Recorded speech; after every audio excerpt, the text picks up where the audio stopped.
اللہ تعالیٰ سورہ حامیم سجدہ ہے 41 اس کی 33 آیت میں کہتے ہیں ومن احسن قولا ممن دعا الی اللہ وعمل صالحا، سب سے بہتر بات، سب سے بیوٹیفل بات، سب سے پرفیکٹ بات اس کی ہے جو اللہ کی طرف بلائے اور عمل صالح کی طرف بلائے۔ دیکھیں، جب ہمیں کوئی اللہ کی طرف بلاتا ہے، جب ہمیں اللہ کی طرف دعوت دی جاتی ہے تو ہمارے ساتھ کیا ہوتا ہے انسائیڈ؟ ہم ریلکٹنٹ کیوں ہوتے ہیں ٹوٹل اوبیڈینس کرنے میں، ٹوٹل اللہ کی طرف آنے میں؟ ہمیں کیا خوف ہے، وہ کیا انسیکیورٹی ہے، کیوں ڈرتے ہیں ہم؟ کیونکہ اس کی وجہ ایک مس کانسیپٹ ہے ہمارا اللہ کے بارے میں۔ ہمارے اندر ایک میسج آتا ہے جب ہمیں اللہ کی کوئی دعوت دیتا ہے، تو یہ میسج آتا ہے اندر سے سوچ کی صورت میں، خیال کی صورت میں، آواز آتی ہے ایک کہ میرا فریڈم چلا جائے گا،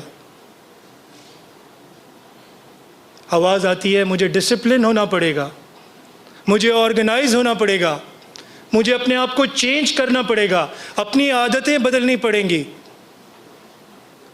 میں پیچھے رہ جاؤں گا، دنیا سے، سوسائٹی سے کٹ جاؤں گا۔ I will be called a fundamentalist, I will be called backward, میں الگ تھلگ ایلینیٹ ہو کر، آئسولیٹ ہو کر سوسائٹی میں رہ جاؤں گا، میری آئیڈینٹی ختم ہو جائے گی۔ کیا مطلب ہے آپ کا؟ میں اللہ کو مانتا تو ہوں، میں اللہ کو مانتی تو ہوں، کیا میں ٹوٹل غلط ہوں؟ ایسا کیسے ہو سکتا ہے؟ یہ چیزیں مجھے بتائیں، کیا دل و دماغ میں نہیں آتی؟ یہ وسوسے نہیں آتے؟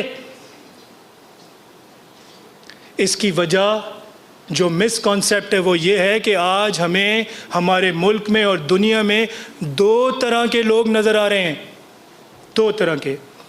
ایک وہ ہیں جو دین سے، اسلام سے صرف آخرت اپنی اچھی بنانا چاہتے ہیں۔ کیا کہا میں نے؟ آخرت اچھی بنانا چاہتے ہیں کہ ہماری آخرت اچھی ہو جائے، ہمیں جنت مل جائے، ٹھیک ہے؟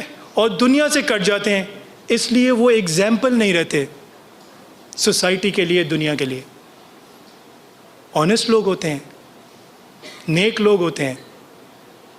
دوسرے وہ لوگ ہمیں ملتے ہیں جو اپنے آپ کو مسلمان تو کہتے ہیں لیکن صرف دنیا بنانے کے چکر میں لگے رہتے ہیں کہ جو آخرت میں ہوگا دیکھا جائے گا، اللہ غفور الرحیم ہے، نکتہ نواز ہے، اس کا توبہ کا دروازہ کھلا ہے، ریٹائرمنٹ کے بعد معافی مانگ لیں گے، بڑھاپے میں آ جائیں گے، ابھی بڑا وقت پڑا ہے۔ تو ایسے لوگ بھی کوئی ایگزامپل نہیں رہتے۔ اللہ تعالیٰ سے جب ہم دعا مانگتے ہیں تو ہم کیا دعا مانگتے ہیں؟ ربنا آتنا فی الدنیا حسنۃ وفی الآخرۃ حسنۃ۔ ہم دعا تو مانگتے ہیں کہ یا اللہ ہماری دنیا بھی اچھی کر اور ہماری آخرت بھی اچھی کر۔ اس کا مطلب یہ ہے کہ جب اگر ہم اللہ کی طرف آئیں تو اللہ ہماری دنیا آخرت دونوں کی کامیابی کی گارنٹی دیتا ہے۔ قرآن مجید میں سورہ بقرہ ہے، سیکنڈ سورہ، آیت نمبر 143 ہے، اس کی ایک پورشن میں پڑھ رہا ہوں۔ اللہ اس میں فرماتے ہیں وَكَذَلِكَ جَعَلْنَاكُمْ أُمَّةً وَسَطًا، اور ہم نے تمہیں امت وسط یا بیلنسڈ نیشن بنایا۔ ایک وہ ایکسٹریم ہے